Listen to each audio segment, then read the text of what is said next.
Good morning. Welcome to Pries Capital. You must be the new recruit. Oh, is this the new recruit? Yes, it is. Awesome. Follow me, Mr. Superstar. Here at Pries Capital, we love showcasing art. The stunning bronze dragon sculpture Kiko by the renowned artist Nano Lopez is definitely a showstopper. And these pieces on the walls, the legendary Michael Godard is practically a rock star in the art world. There's art all over the office, creating a vibrant, creative atmosphere to work in and collaborate in. And here is Tyler Pries, our hardworking mortgage loan officer. If you're looking to purchase real estate in the Myrtle Beach area, Tyler's the guy to know. Looks like you have your hands full. Ashlyn, can you grab a book for him? And I'll see you at the meeting. And here's Raj, one of Jason's right-hand guys for commodities trading. Good morning, Raj. Good morning. Meet the new recruit. Hi. Hope you like to work hard and play hard. This is a high-stakes environment. Split-second decisions can make or break an opportunity. Welcome to the firm. Don't worry about Raj. He's a quiet powerhouse, but he's critical to everything we do here. And here's the founder and real estate powerhouse herself, Tina Pries. Good morning. How are you? So glad to have you with us. Can't wait to see you in action. We're just about ready to start the meeting for Jason's market analysis. I will see you both in the conference room. Good morning, Jason. This is the new recruit. Hey, welcome. We're glad to have you here. Your skill set is exactly what we need. I love people dedicated to their craft. But hey, I got to get ready for this morning's analysis, so I'll see you in a bit. Thanks, Jason. You're awesome. Right here, we have one of our many conference rooms. And down the hallway over here, we have the intelligent and sharp-eyed Miss Jill. Why, thank you, Ashlyn.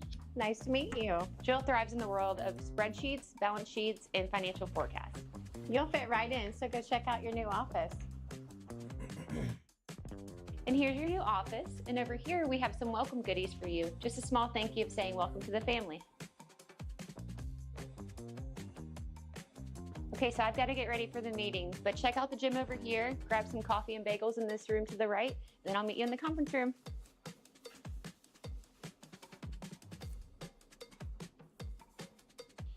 Good morning. Thanks for joining us. Go ahead, take a seat.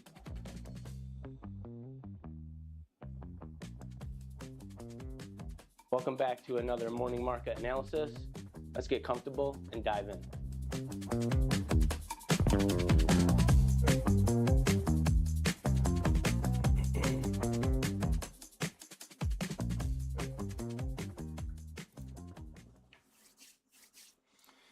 End of month, end of week, and the tape is giving us exactly what disciplined traders want. Ranges. I know range day doesn't sound exciting to the crowd that needs fireworks to feel productive, but range conditions are where the professionals get paid because ranges rotate and rotations make manufacture traps. If you can stay patient, let the edges come to you, and stop trying to force trend day behavior on a rotational market, this can be a clean, repeatable Friday. Good morning. Welcome back to another Team Day Trader edition of the Daily Market Analysis. Again, let's get settled in, grab your coffee, and prepare for today's trading session. As always, if you are new and you like the content, take a moment to subscribe and explore the resources linked in the description below. Good morning. Good morning. How's William doing? How's James doing? Yeah, right, James? Hit the like and subscribe. All right, let's get into this morning. Not too much. I'm going to refresh this. Not too much to see on the dashboard. I didn't see anything that kind of pops out for today's, news headlines. I think the biggest thing going into the weekend is really the passing of the debt with Congress. That's probably the biggest. I'll have to watch that going into the weekend and then into Sunday. But other than that, there's nothing as far as the market.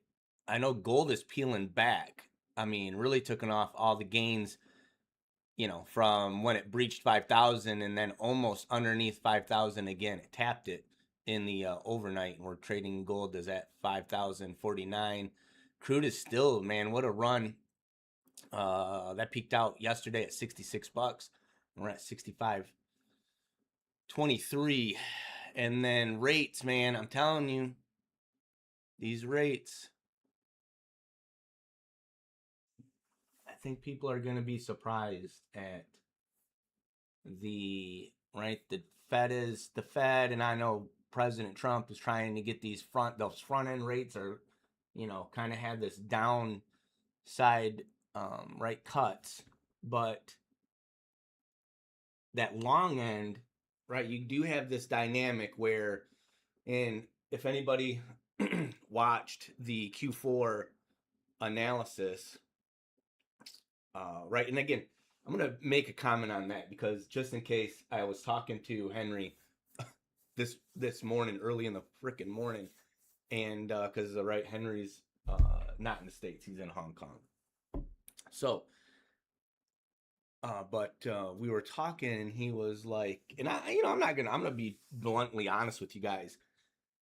So there's 33 slides in that deck in the usually in I do these quarterly. We do a slide deck. I kind of go over everything, macroeconomics, a little bit, the economy itself, and there's 33 slides in the deck.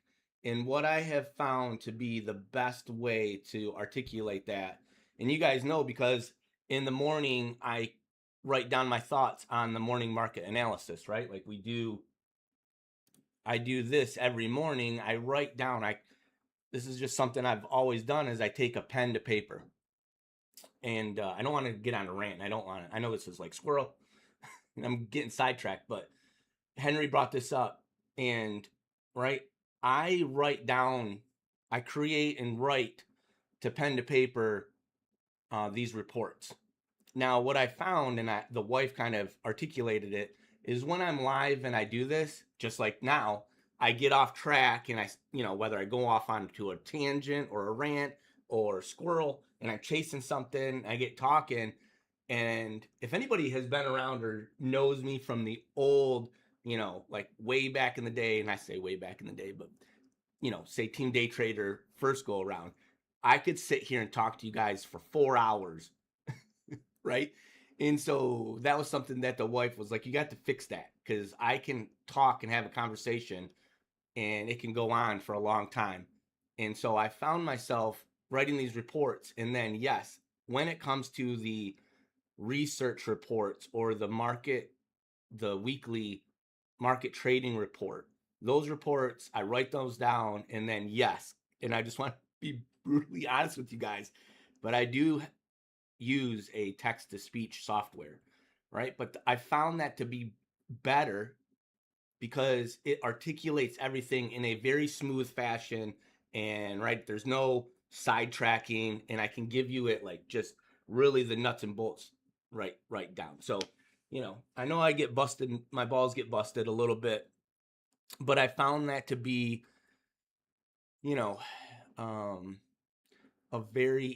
a better way to focus those thoughts, put those on paper, and then put that on. So if anybody watches that, and I always get grief from people like, Jay, you need to do it live and, use your real voice and this and that. And listen, I've recorded it both ways, and I've had my wife come in and other people, friends of mine. And even though, yes, Jason, it's real and it's you and yada, yada, but the information that you're getting comes in more concise. So just put that out there. I'm just going to, just so we'll get that off the table. Anyways, squirrel, back to the market. So I think the point to that was, in there I described the dynamic, kind of, sorry I got off topic, but in that report I described the topic, because we were talking about rates, of how portfolio construction and how it flows and the engineering behind it when you have the short-term rates coming down, the long-term rates going up, and you got the dollar falling, right? There's a structure to that is important to understand, and especially in allocating assets in portfolio construction. So I'll just kind of leave it at that. Anybody can watch that research, read it, and then follow back with me, whether it be on email or anything else. So again, nothing here will refresh this, right? So core PPI, right? 0.7. That's a big pop. So I'll have to dig into that because that's a fairly big move. What was forecast was 0.2. So that doesn't feel like that's any good. PPI month over month, 0.5. Forecast was 0.2. I'm going to see how that, I know we're not getting much of a, right? That came out at 8:30. We're not getting much of a reaction from the markets right now, but I would imagine that's not really, if you were in favor of rate cuts or anything else, that's probably not a good indication that things are going the right way to get more rate cuts, more of like the pause. But I'll have to dig into that report a little bit deeper. But those are not right. That's kind of above forecast by quite a bit. I'm going to refresh this just to kind of refresh that. And let's look at the probabilities like we always do. And I think the one thing that caught my attention this morning is, right, we're still getting that one cut in June, right? That's still on the table. That hasn't changed. And then this has been moderating where it was a cut in December and it's shifted up to October. And then I'm really watching this because this keeps on, right? These are close in numbers, right? 34.2 to 34.5. And like, does this keep on getting bumped up?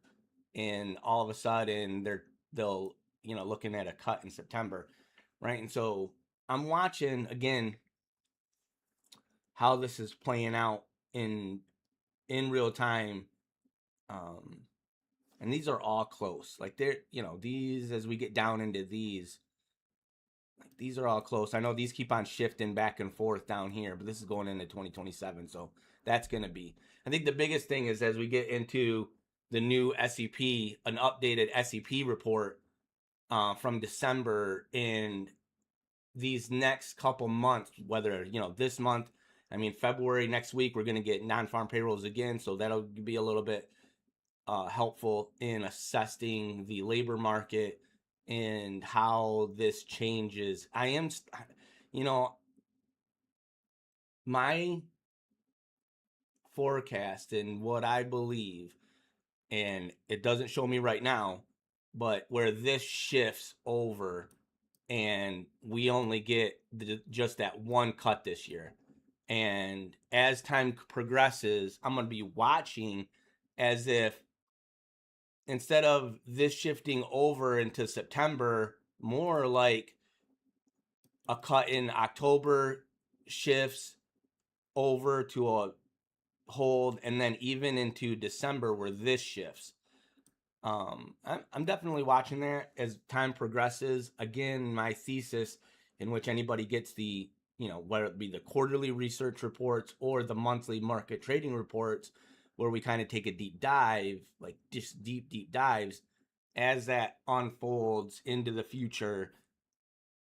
Inflation being a little bit more of a problem going into this year as these tariffs, right, that lag effect come into, as well as the labor market not being as bad as what people may be anticipating. I think this economy is a little bit more dynamic than that.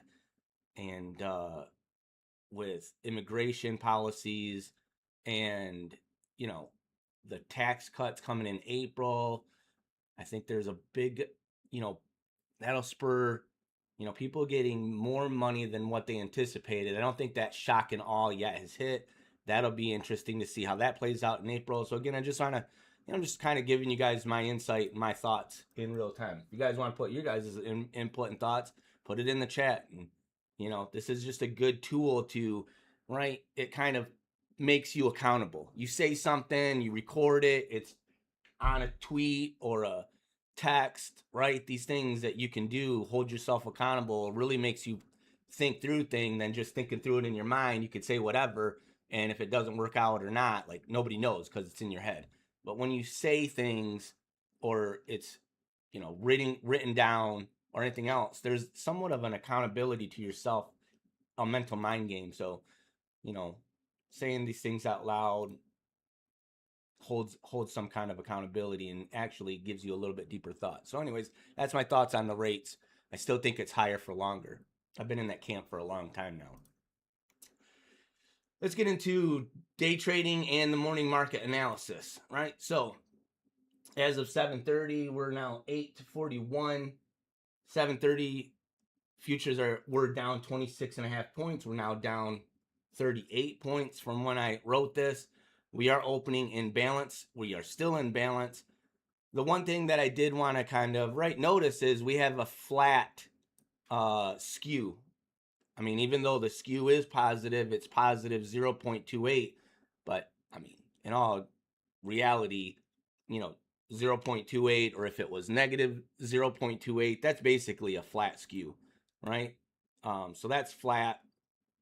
Not a lot of one, somebody off sides in the overnight, right? So that flatness, if price moves one way or another, you really don't get that strong move like yesterday, where I told you price was high, but you had this heavy skew, and it can catch everybody off sides, and that's where you get that, kind of creates that context where there can be a rug pull, and that happened out perfectly yesterday. So again, it's those types of environments. Everything is always about context. I know so many people, they just see price, and that's a one-dimensional trade. In this game, this is, almost like 5D chess.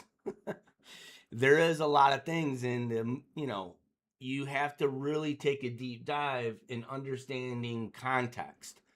Because if you're just looking at price can be manipulated. And, but at the same token, you don't want to get like an overload of information, because then you're just going to be analysis paralysis. But there's that happy medium, I believe. Day average, because of yesterday's big move, and really that kind of opened up the ATR, right? So we were at like 65, 68 yesterday or something in that nature. And then we're now trading at 71 because of yesterday's pretty large expansion. Giving these outcomes, it still supports the same plan, right? It's to trade the rotation and don't chase in the middle. We talk about these things of fiddling in the middle. I won't go into too deep context in that, because sometimes my wife watches this and she doesn't like me talking about that. She's not professional, so we'll just leave it at that. My base case is simple. I'm treating today as a strict balance environment. I am looking at trading day trade setup 3. Looks like I crossed that out, doesn't it? Day trade setup type 3, right? Getting chopped up in the noise between them. The line in the sand, again, this 69.70 probably has been, we've talked about that level many times off and on in the last 3 weeks, 2 to 3 weeks.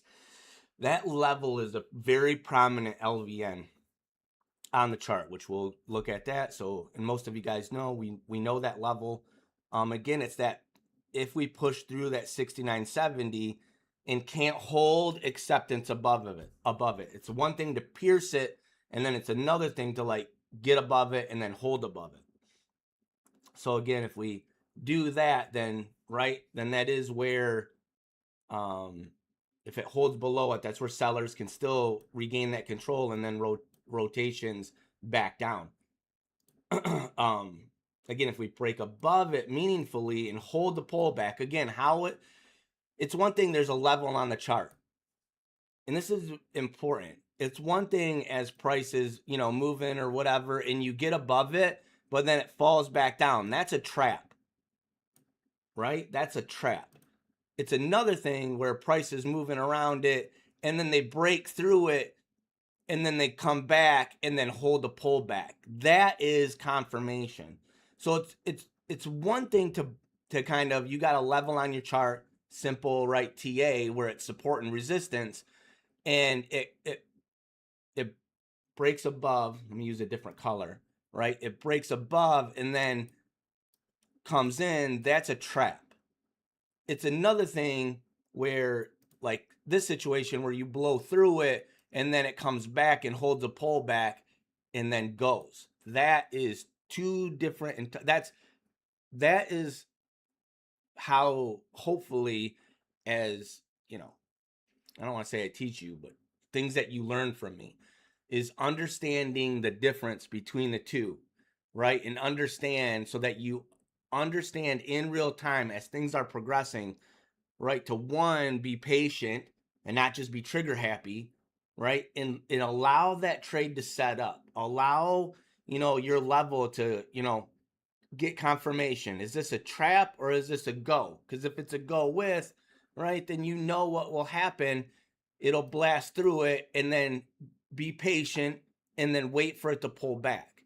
And again, maybe it could be that thing where it doesn't pull back all the way, right? Maybe it just goes up, but then you get a pullback and then it goes.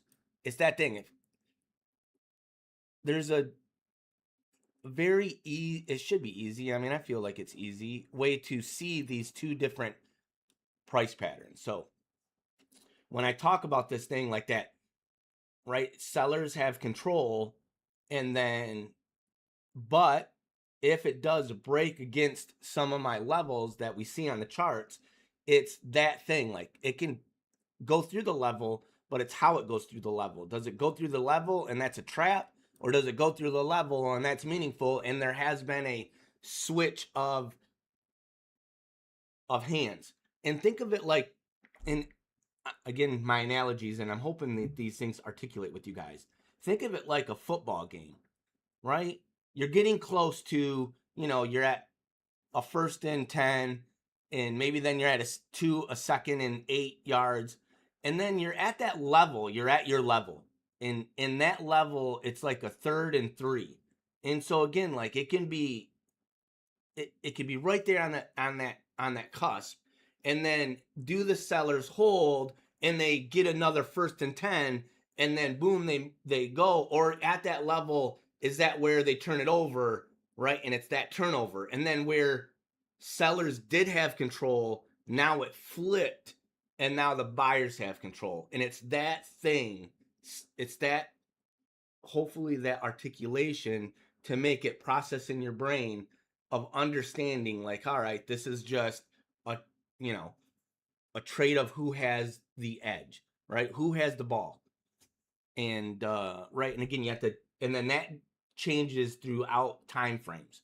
Because on the hourly chart, on a day chart, it looks like buyers have the ball, and an hourly chart, it might look like buyers have the ball, and then on a 5-minute chart, it looks like sellers have the ball. And again, you have to trade your time frame, and then trade accordingly. Be patient. Everybody knows the rest. But squirrel again, chasing that squirrel. To the levels to watch. This I'm watching on the downside, right? So I'm expecting a trading rotation day to day. The one thing I am looking for, and I'm going to be an alert, is do I get day trade type 5? And on the downside, right, if this market, we had yesterday's range, and I don't want to move this chart because I want to talk about this being a monthly chart. So I don't want to mess with it. But we had yesterday's range, and then we're trading inside of it, right? So right now, this would be considered an inside day, right? And that's what we're watching for, is as this trades in the overnight and we open up, is that just it? This is going to be an inside day, rotational day trading, and it gets hooked up at that 69.44 3/4, which we'll look at that, which was last Friday's kind of developing point of control, right? And if the sellers do get some traction from yesterday's kind of rug pull, right, then we would expect that there was a high and a low in yesterday's range, and then there's a lower high and then a lower low in today, where you're taking it, right, one time framing down. That hasn't told us yet. And with the skew being flat, with us trading in balance on the open, it's probabilities. The more highly probable trade is day trade setup 3, and then right after that, which still has a high probability, right, is day trade setup 5. The outlier, and I'm just going to be honest with you guys, is if the market holds, and yesterday was a very classic rug pull long liquidation, then that context is where we'd open up and then make a higher high. In today's context with yesterday's move, that's less probable, right? And again, just these scales of probabilities, on the distribution curve, right? It's that kind of situation. So nothing's not possible, but it's what's probable.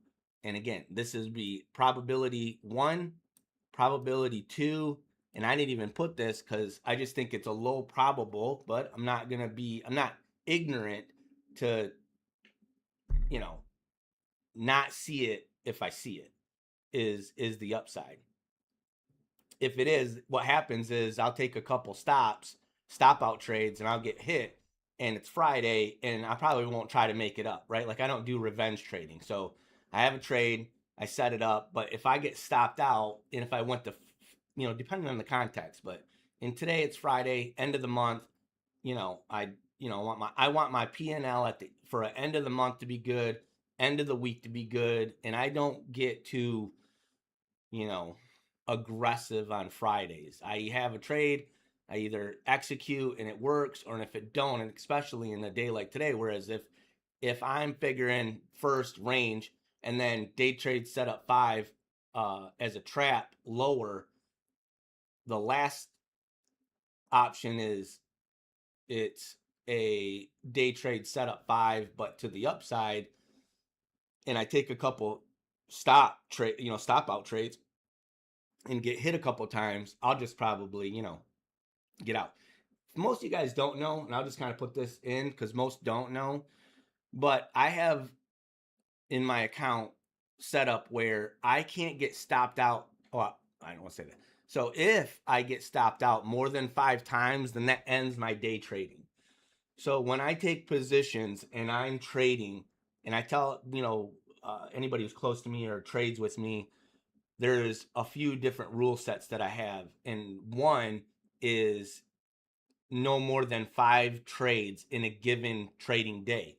So say I take a trade and I get stopped out once. Say I take a trade and I get stopped out twice. Say then I take a trade on the third trade and I trade it, but say I get out early or whatever, and then that trade is a positive trade, but I take my contracts off, and then that gets closed out. That's a third trade. And then if I take a fourth trade, right? But if I take any more than 5 trades in any given trading day, that's a feedback loop that's telling me, 1, I'm not seeing the market correctly, and then 2, I'm over trading. And so once I close out my 5th trade, whether it be a stop out or a profit taking trade, that's it. I don't take any more than 6. That's just in the rule sets. So again, everybody can do whatever they want, since that we were talking about this and that just kind of came in. I haven't said that to you guys in a while. But I think that's a very good technique that most traders should take into account, is understanding, if you are really reading the market correctly, you only really need to take 1 or 2 trades. That's it, right? If you're taking more than that, that's signs of, you're new to the game, or that signs to you don't know really what's happening. So you're just like, getting in, and you're so nervous, you get out, and maybe it's a positive day, but you know what I mean? You're not understanding how to read it. You're, like a musician, you're supposed to read the music, not just play it, but understand and read it and have it flow. That's the point that you want to get to. And again, if you're taking a lot of trades in a day trading session, that's just saying you need more practice time. You're not in sync. So with that said, let's close this out. Guys, take a screenshot. Hopefully you took a screenshot of that. Let's go to the volume chart.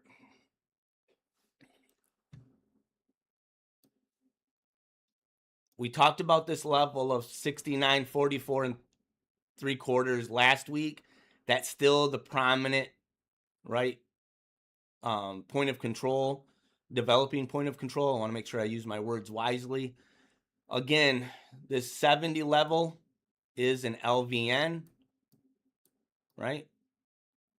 So that is, right, we're either below it or we're above it. It's one or the other. It usually trades. And then if price goes through it, like yesterday, it just kind of cuts through it. What is an LVN? It is a low volume node. So what does that constitute? A low volume node on the chart is either where price and time doesn't stick around. So it's either an inflection point on the chart where price bumps up to it and then rejects, or price comes down to it and supports and rejects. That makes a low volume node. And then the other way that it goes is when price is coming down, it just sweeps it and goes right through it like a knife in butter, right? And that's how low volume nodes trade. That's how they form. So that tells you that either A, it's a swipe right through, or B, it's an inflection point on the chart, right? So understanding that's at 69.70. The high volume nodes, or the point of control, right, tells you where market participants spend a lot of time and price in a certain area, right? So that means this is where choppiness comes into play, right? Look at that right here, that choppy market, choppy price action. So this is where you do not want to trade. You do not want to trade in the middle, right? It's these edges. So with that said, and then those edges tell you right or wrong if you're on the right side or the wrong side. So in this case, right, we had a swipe through yesterday, we pulled up and we're coming down. And then again, it's as we come in today's trading range, like that's it. Like, do we get sucked into this like last Friday, 69.44, and this gets choppy? Watch how that plays up. And then as the day progresses, if this is then going to break down, right, and then come down and fill in a little bit of here, right, down into 6,900, then your market internals, as the day progresses, will start getting, will start building a negative flow.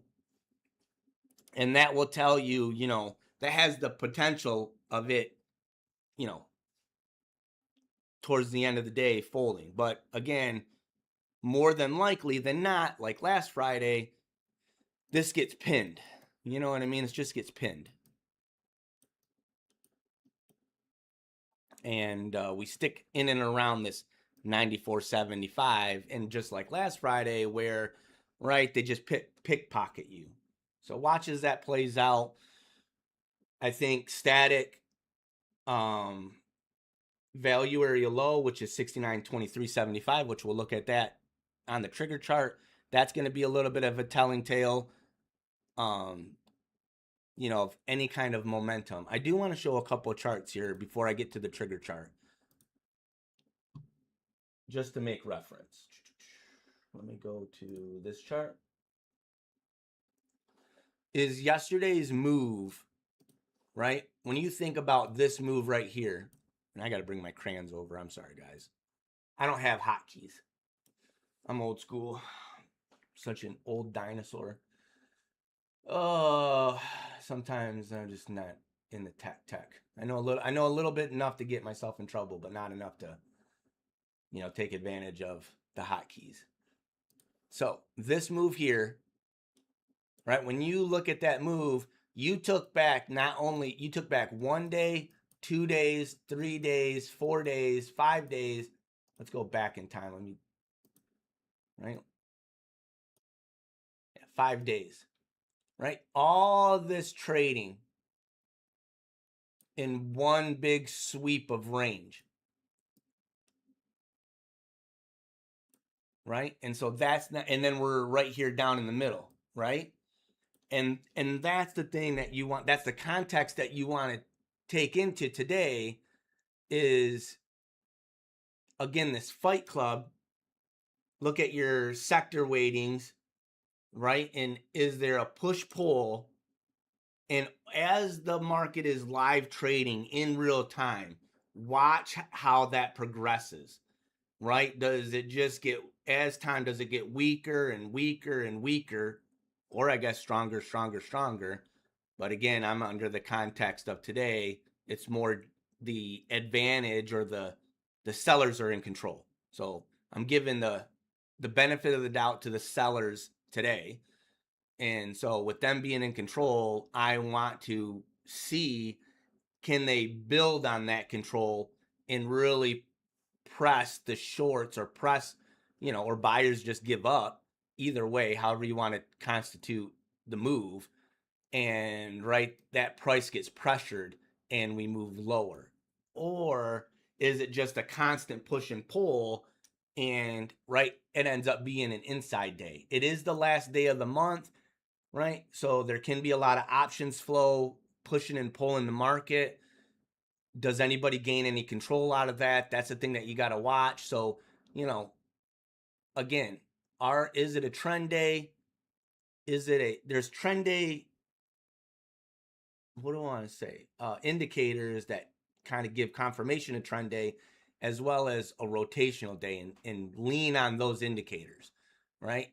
Because that's going to be the difference between, do we just trade in an inside day, or do we actually get some,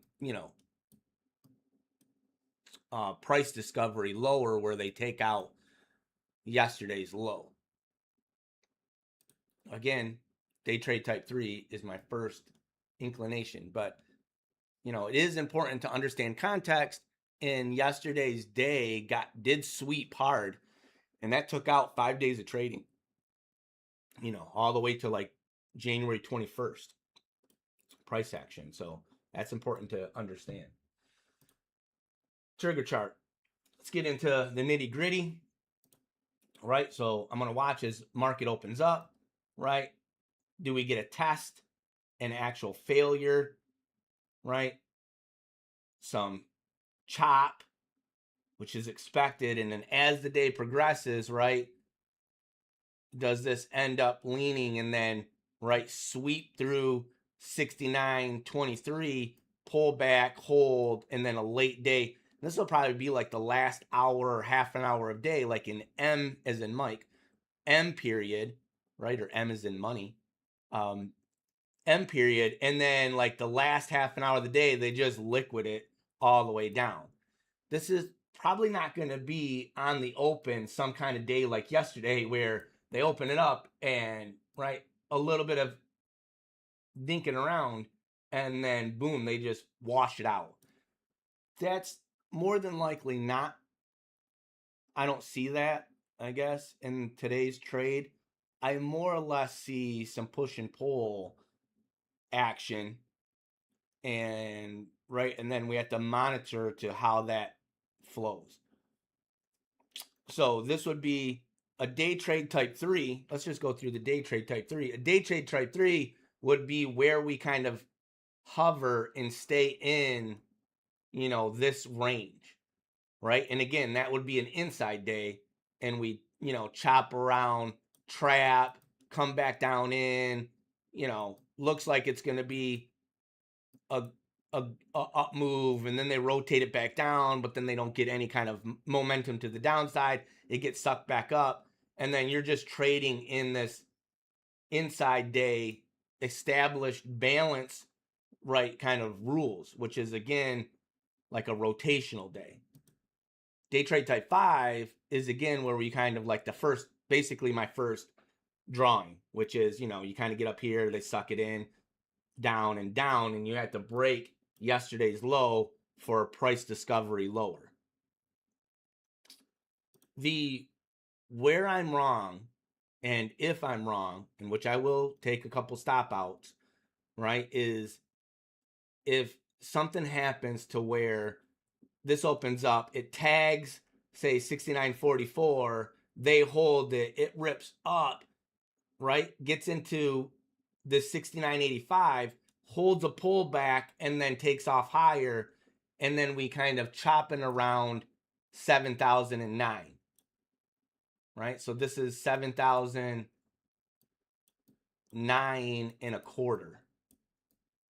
That would be my last scenario, right? But after that, there'd probably be a couple of times where I get nicked.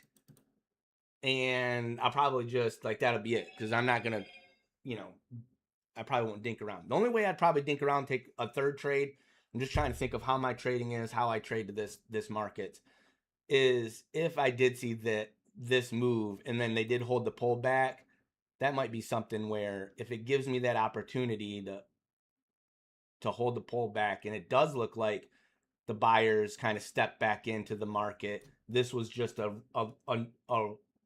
long liquidation, where it does get, there's enough juice on that type of trade for risk, where you're somewhere around the 69.70, 69.65-ish area, and then take it to 7,009. That's enough juice for me where I, but again, that's not my base case. So maybe it's your base case and that's how you're playing it out. I'm not going to, I'm not going to tell you that you're wrong. I mean, I could make a decent case for a bullish, but when I'm looking at how the context is and a couple other indicators that I have, again, things can change in real time as the game, what I consider the live game, playing out. The overnight action can, can fool you, but any kind of this overnight price action in with all my other indicators that I would look in the overnight, I'm seeing more downside seller's advantage than I do buyer's advantage. But that's the game that we play. That's how I'm trading it. With that said, nobody has anything to say in the chat, so we'll just set up the dashboard. I'll kind of close on a note because it is the end of the month, and I did talk about that, is right, end of the month, end of the week, right? Keep in the back of your mind these two charts, right? How does this candlestick close at the end of today? How does this look as we get into, like, say 1-2 o'clock, right? So how are these candles forming? How has past candles formed in the past? What's a realistic expectation? Because it's end of the month and because it's Friday, end of the week, you can really lean on that and, right, gauge a good picture. If you've watched charts long enough, right, what realistic possibilities, or you should have a good understanding of what realistic possibilities there are, or probabilities. And then as we come to the later end of the day, right, 2 o'clock, I mean, if you're anything of even a crappy trader, I mean, I should be able to get a 2-year-old in here, well, maybe not a 2-year-old, but maybe a 8-year-old, show them the patterns, and they have a decent, with only, at 2 o'clock, with only 2 more hours of trading, what is a realistic expectation? I mean, so, and then, maybe there's an opportunity for a liquidity trade, out there, a little end of day scalp, nibble a couple, free dinner, $200, $800 quick nibble, and for an end of day scalp, which is possible. Right, the end of the weeks, end of the days, I do, or end of the months, I do find myself, that last hour of trading, kind of getting greedy and nibbling off like an extra $500 or $800 off of the market in an easy liquidity trade.